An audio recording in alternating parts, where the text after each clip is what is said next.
When I first watched True Detective Season 1, I absolutely loved it. It was amazing. Like, perfect dialogue, the characters, Rust and Marty, the tension, the atmosphere, something's out there, kind of the blend that he has where there's supernatural elements seem to be always on the edge of something darker ready to jump out. Everything had these little pieces that worked together and everything seemed to come together to create this story. And, you have examples of this where Rust is shaving in front of this tiny little mirror, and it just goes to his entire character of his minimalist tendencies and self-punishment, to where you get the idea and understand that he's barely hanging on to life. And on the other end, you have Marty, who's trying to continue to uphold his persona of the perfect husband and upstanding cop and role model. And my first watch through, I really did feel like Russ did like 90 to 95% of the work, catching the Yellow King. He always seems to carry the investigation. He's cooler. He doesn't cheat on his wife and bully his children and all this, And in the shadow of all this, it's really hard not to dislike Marty and judge him as being a bad cop, a bad everything from there. But as I went through it the second time and kind of thought more about it, I wanted to take another look and see if perhaps I'd missed something. Maybe I had gotten the wrong idea. We as audience members are always drawn towards those who are in control. Those who exude confidence and competence is kind of the deadly duo to really draw the audience in. And it doesn't really even matter if they're completely evil or morally dubious. Hannibal Lecter is a character who completely steals the show, even though he's an open and avowed serial killer. Tywin Lannister also makes the top list of most people's favorite Game of Thrones characters, despite the fact that everybody also on the same wing loves Tyrion so much, and despite the fact that Tywin set up Tyrion's wife, Aisha, to be abused and thrown aside as just a cruel lesson for what it is that you're not supposed to treat a whore as anything other than just something to be thrown away, and Tyrion's romantic ideals are just completely shattered. At least that's the goal from Tywin's point of view. It's absolutely brutal, incredibly cruel, but people like him. And because this is just how it is. Anyone with the ability to rise above their emotions and act in this calm and collected attitude, even when we ourselves, just a regular person, would never do that. We want to be the people who have it together in these situations, who say the right thing, who get the own in this conversation, who can dress somebody down, have the control in this conversation. The type of person who in any other situation would possibly be annoying or intolerable or arrogant or absolutely brutal, but in a story we're drawn to them because they can get answers, because they have this power and control, and that's what draws us to it, makes it attractive. They have this drive that makes them great, but it also separates them. This is the Sherlock Holmes, the House, anything like that, where there's this aspect of an isolation. And the same is true with Russ. We want to be Russ in this situation, calm and collected and not emotional and having the answers, and also not cheat on our wives and bully our children.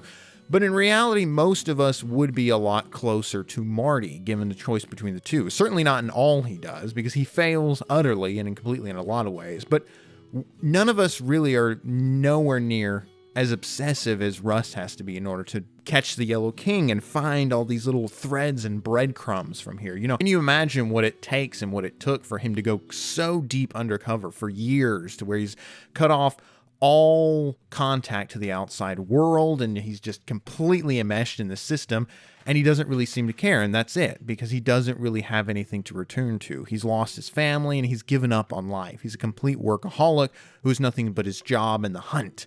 And you understand this is the single thing that's given him purpose all these years, and it's why he's never, ever given up. And so this is what makes it hard to judge on the flip side Marty, because you have this one character, Russ, who's seemingly this almost superhuman Sherlock Holmes level of understanding of the criminal mind. And on the other hand, you have Marty, who's as much of a regular Joe as anything. He's a good cop. He's an okay person to some degree. He has this outward shell where he continually tries to keep up appearances, even though his married life and his children, everything is largely a sham. But despite all this, he does stick with Russ. Despite everything, not even Russ's girlfriend he later meets lasts that long. Somehow Marty's always there on the edge, and in the end, again, they do have their ups and downs. In the end, he's able to help keep Russ on the side, this bridge to humanity from here, this friendship, because you understand that Russ always seems like one moment away from turning into a vigilante serial killer himself from here. He has such a depressing and dark view of humanity, and he just seems to have given up on anyone doing the right thing, because every time he comes in, there's this deep-seated suspicion that he has, daggers glaring out at, Reverend Tuttle and all these other people, and understandably so, but there's no hope in there. There's no fun. He's completely enmeshed and completely obsessed with this job and with this hunt. It's the old adage of you stare long enough into the abyss that it stares back at you. I'll tell you this, Russ had about as sharp an eye for weakness as I ever seen.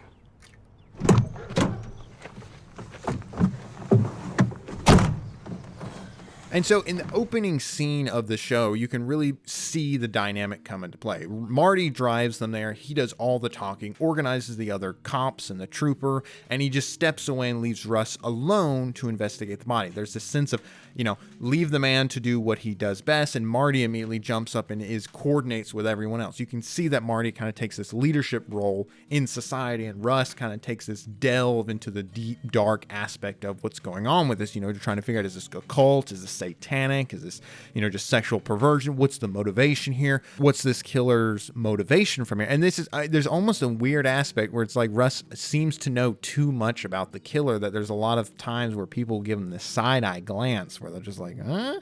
Maybe he's a little bit too familiar from this. And this is what I want to kind of contrast and pull up is we're drawn to Russ's competence and his obsessive nature, despite and constantly we undervalue what Marty brings to the table. Again, Marty has his flaws, and no one rightly will ever defend him for a lot of the stuff he does. But Marty takes a different role in the story and acts in a way that the audience doesn't always value. The day-to-day thing that we don't get.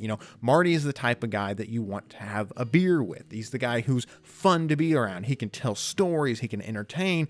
Whereas on the other end, everyone seems kind of weirded out by Russ. Everyone, there's this kind of distance between them where they kind of look at him and they don't mind using him, but nobody really likes him. In the beginning, when you're watching this interview with these two detectives, you can really understand that they're very suspicious and very interested in Russ. They want to know about him, his psyche, because they believe he may be involved. There may be more to the story. There's a hint, a suggestion that he could be the killer, and he fits the bill. You can understand from what we know about him that he could fit the bill very much for a serial killer of his own to some variety. The isolation, his weird understanding and knowledge about people, from here.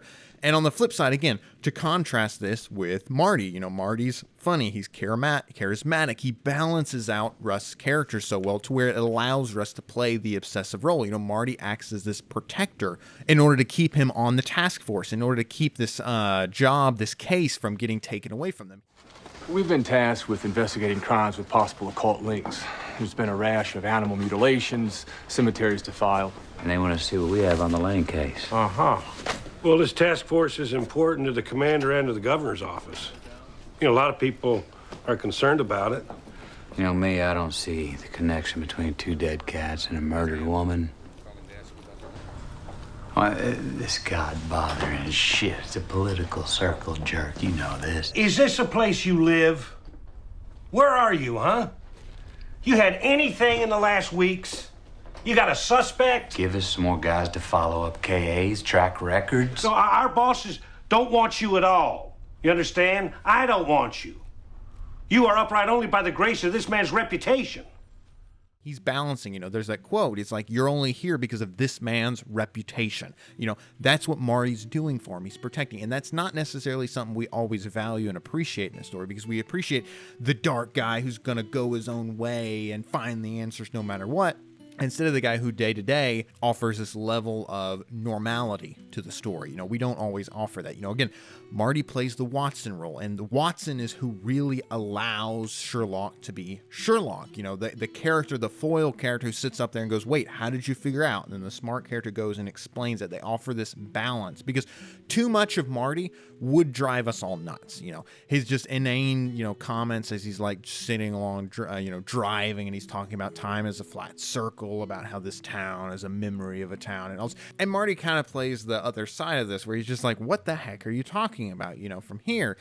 And again, but it provides a balance because, again, if you have two Rusts, it would seem almost silly to a degree. It's almost like having two superheroes, two people. They would probably also drive each other nuts and hate each other. But again, this is not to knock down Rust or anything like that. I mean, Rust has the most amazing sequence probably in the entire show, and maybe even my favorite probably of all television so far. It's the scene where he goes in with Ginger and the bike gang. You know, this scene is absolutely just so good. It's so amazing. The entire sequence is a testament to his capabilities, to where he's almost able to rise above everything, and everything is just a means to an end. He's able to sacrifice and risk his life on this completely stupid side quest drug bust that he's going along with. There's a bunch of idiot drug addict heroin hair junkies that are going to go rob some other drugs from another gang, and it's the dumbest plan ever. Like, you know, they're going in with guns. They have no idea how many people are there. They have no idea what drugs are there. Is it booby trap? Like, you just don't know anything. This is a complete drug-fueled, motivated venture from here, and Russ jumps in. He goes through it, and they're able to pull him out, and it's also just shot so well. Like, it's filmed as like one sequence, and they're pulling up, and then they pull up into the sky, and just the utter chaos and everything explode. It's amazing. It's absolutely phenomenal storytelling from there. So what we have is, this is what we have going for us. You know, Marty on the other end, who's, you know, is the cheater and all this other stuff, it doesn't really seem to have much going for him. But again, it's what we value in people. We value the people like Russ who are willing to risk it all, to risk their life. Because there's another world where Russ risks his life like this, dies, and the killer never gets caught. Because Marty isn't able to solve it by himself. Russ isn't able to solve it by himself. They need each other from here, you know, and this is where Marty really comes into play, because he's able to act as this balance, and time again, he does go the distance for Russ. He's out there to have his back and everything like that. And he's able to keep everything else in line, keep other things from working, while Russ is able to do and go off in his lone wolf venture to try and catch this killer. Why are we here? I know that thing State PD's asking about, the Lake Charles murder. You shouldn't have been in the papers or online somewhere by now. And we can't trust them. And I mean, they go cover something like that up. Who knows what else they've covered up.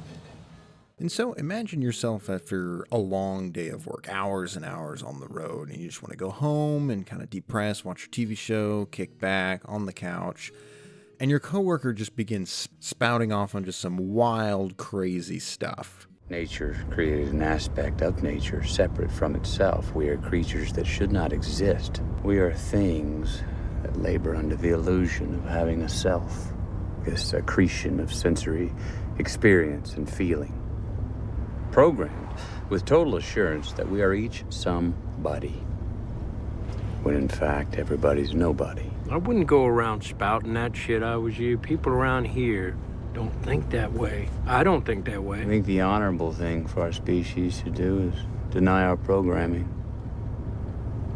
Stop reproducing. Walk hand in hand into extinction. One last midnight, brothers and sisters opting out of a raw deal. And you don't really know how to react, you know, it's just, you just want to get home. And this is what it is. You know, they're going off about the weather, the government's controlling the weather, the president's a robot, you know, their wife turns out is all of their exes are the cause for all of their problems. But this time, this one is real, or anything like that. And so that's on one side. On the other side, you know, this is what Rust kind of offers to some degrees. They're on to me, dude. Those guys are sharp as nails up there. You can't put anything past them. Oh my God, dude, I'm freaking out. I am so stressed out. I feel like I'm having a panic attack. You want to talk about stress? You want to talk about stress? Okay? I've stumbled onto a major company conspiracy, Mac. How about that for stress? What the hell are you talking about? This company is being bled like a stuffed pig, Mac, and I got a paper trail to prove it. Check this out. Take a look at this. Jesus Christ, That right there is the mail. Now let's talk about the mail. Can we talk about the mail, please, Mac? I'm dying to talk about the mail with you all day, okay? Pepe Sylvia. This name keeps coming up over and over again. Every day, Pepe's mail's getting sent back to me. Pepe Sylvia, Pepe Sylvia. I look in the mail. Well, this whole box is Pepe Sylvia. There is no Pepe Sylvia. The man does not exist, okay? So I decided, oh, shit, buddy. I gotta dig a little deeper. There's no Pepe Sylvia. You gotta be kidding me. I got boxes full of Pepe. Mac, half the employees in this building have been made up. This office is a goddamn ghost town. Okay, Charlie, I'm gonna have to stop you right there. Marty just wants kind of a normal conversation. They're talking about family, they're talking about dreams, and Russ is just going off on time is a flat circle and the nihilistic nature of man. He's going off on this like really dark, deep stuff, and Marty's just kind of staring at him with these eyes like, what on earth is he going off of? Marty's the guy you want to have a beer with. He doesn't want to do, this drug stuff, But on the flip side, if you know someone is murdered and there's a crazy psycho out there, then you want Rust. This is kind of the flip side, the day-to-day versus the obsessive, Look at the present day in this show. Marty has had a company of people. He was a leader. He had an office. He worked out of an office, with a bunch of people. He had employees. He had this relationship thing going for him for a while, obviously, from there. While Rust is the crazy guy living and sleeping out of a storage container. We see Rust as the more sane, but that's only because we've been with him the whole way. Everyone else sees Rust as this crazy person. And that's, again, just a reminder, that's the reason why Rust lasted so long on this case and why it wasn't taken away by this task force that they had these deep-seated suspicions of, that there was something more at play. He's done all these crazy drugs and all this stuff like that. But again, Marty was playing cover for him, so they were able to get to this point from here to where they were able to progress with the investigation and get to this point where they thought they had the bad guy. And another aspect of this is in judging Marty, because again, I don't ever want to come across as trying to defend Marty's failures or lessen what he's done. He's a terrible husband, he's a terrible father, and hopefully he's not a terrible cop, but we kind of have to see, you kind of have to make a judgment call on for that one. But Marty's failures are very clear for us to see.